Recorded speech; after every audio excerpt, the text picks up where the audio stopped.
Yo, yo, yo, what is up, my fallopian tubers? Cesario from the barrio. Coming back at you with another video for your butt.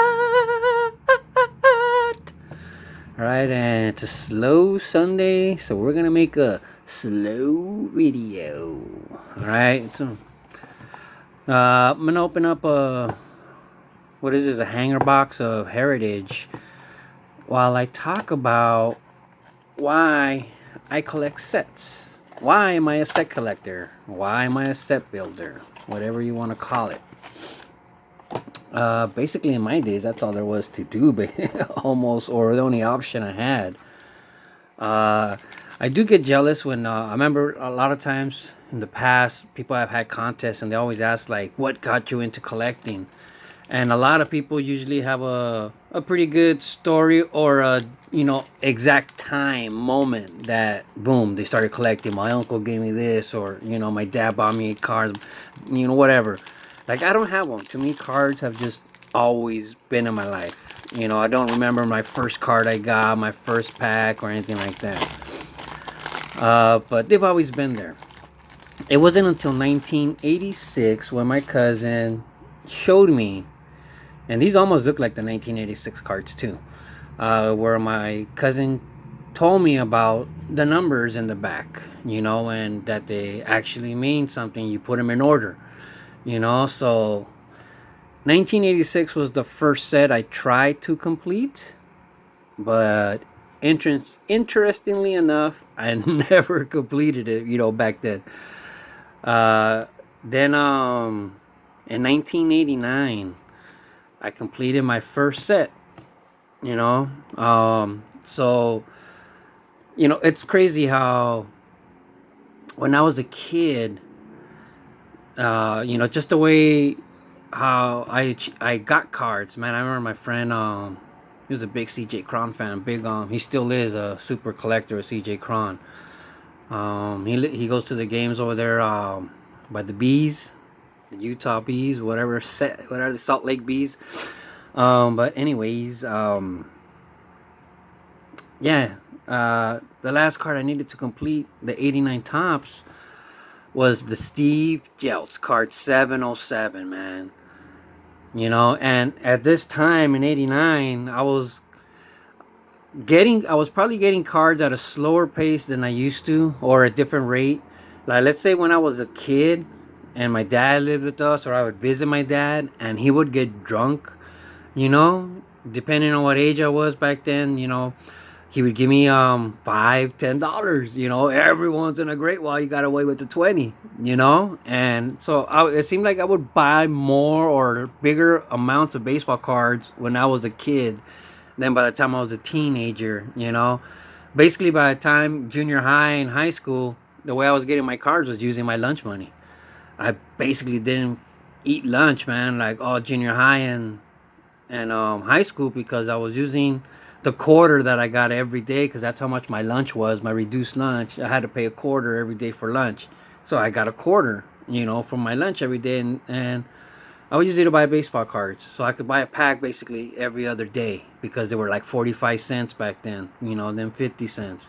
So it took me 2 days, to buy a pack. But I completed my first set that way in 1989, man. I needed card 707. It was such a cool name too, 707. It's like 007. But it was the Steve Jeltz, man. So when I finally got that card, and back then, baseball cards, they used to sell them everywhere. Liquor stores, 7-Eleven, the Circle K's, the Barnes and Nobles, whatever it was back then. Everywhere. Supermarkets. I mean, you could find baseball cards everywhere. And one thing I do remember is, like, sometimes you would go to the stores, and I'm talking about like in 1986, 87, 88. You could find cards like old packs for sale from 83, 82, 84, because I don't know how they were still there, but they've never sold them. They still had them, and they would put them out, and they would be cheaper, So in my childhood collection, I have cards from stacks from 73, 78, 82, 80, 84, that I used to buy them from packs at supermarkets, that just had them since those, like if this was 86 and they had packs from 83, they've had them for three years and never been able to sell them, and every once in a while they move them to the back, and when there's space they bring them back up. You'll never get that these days, And back then, you would still pay the price that was on retail. Another Jordan, dude. This is the third Jordan Alvarez. This card right here with Aristides Aquino that I pulled from this product. So that's like must be a double, triple print right there, man. Because I pulled a lot of those. D. Gordon. But anyways, so I collected sets, dude, basically until like about 93, 94. By 93, 94, you want to talk about another way I used to buy cards. I would buy the whole box, By the time, I was working and I was a man, I would buy boxes. So like 93, 94, I would buy a box and almost complete the set, buy another box and complete the set. So that was kind of easy, and it was not the same. Like the hobby changed for me right then and there, and then the steroid era, the strike. So by 94, after 94, I was out. I just wasn't really watching baseball. I did have cable at that time. I was living in Kansas. And the only channels I used to get on my friend's cable, right, was it like TBS, and then I don't know, something else. But I watched Chicago and the Braves, when I was cheating on myself when I said I wouldn't watch any baseball, but I couldn't help myself. Those are the only options I had, were watching the Braves. So I watched a lot of the Braves in Chicago from the 90s. But so I was out of the hobby, man, till like about 2004. And mainly when I got back in Nico Horner, right? Is that the guy you love, Araña Boys? By the time I got back into the hobby in 2014, from about 2014, man, I would say till I got on YouTube, all I collected mainly was vintage and trying to complete my sets from the 80s. My budget was a lot smaller back in those days.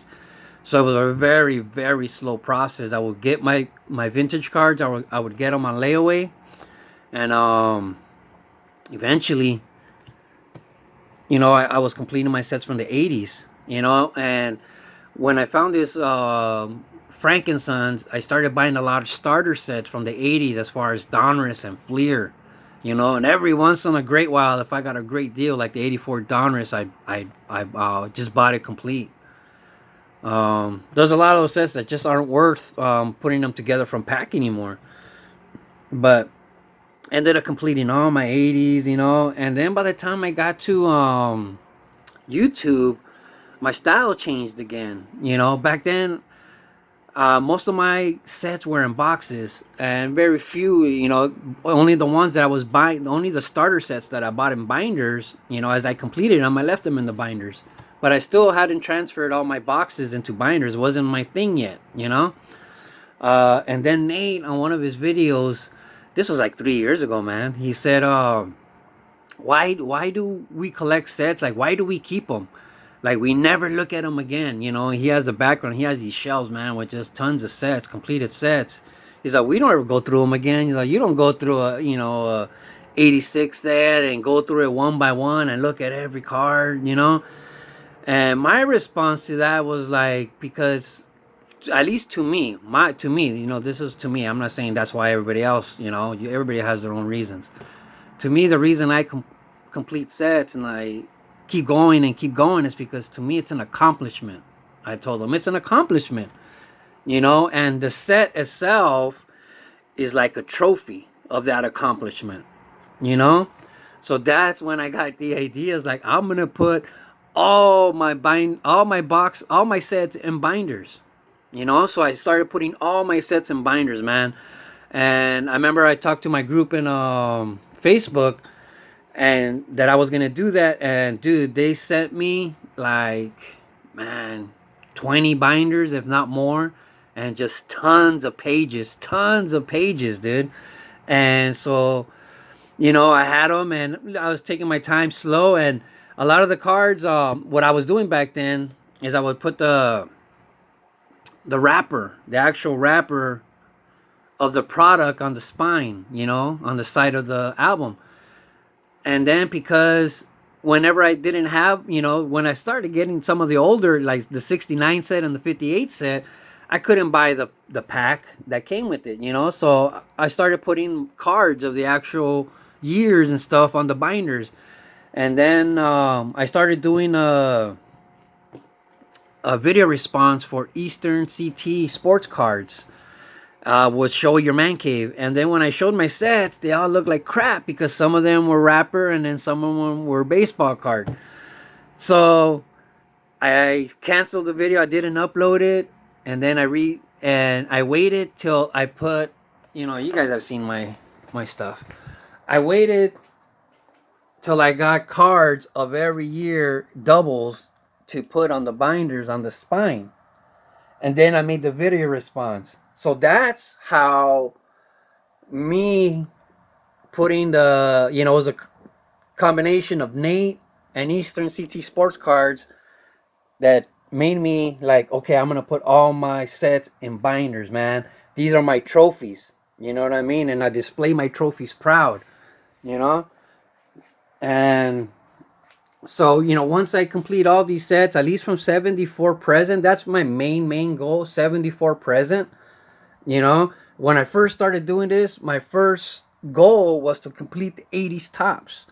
And then once I did that, you know, I moved on to 80s Donruss, you know, to 80s Fleer, you know, and now it's like I want to complete, the new goal was now is to complete every set from 74 on, tops. So I need big holes to fill right here from the years I stopped collecting, you know. So these are my trophies, man. And that's why. So that's why I buy retail, because I like to put them together by hand.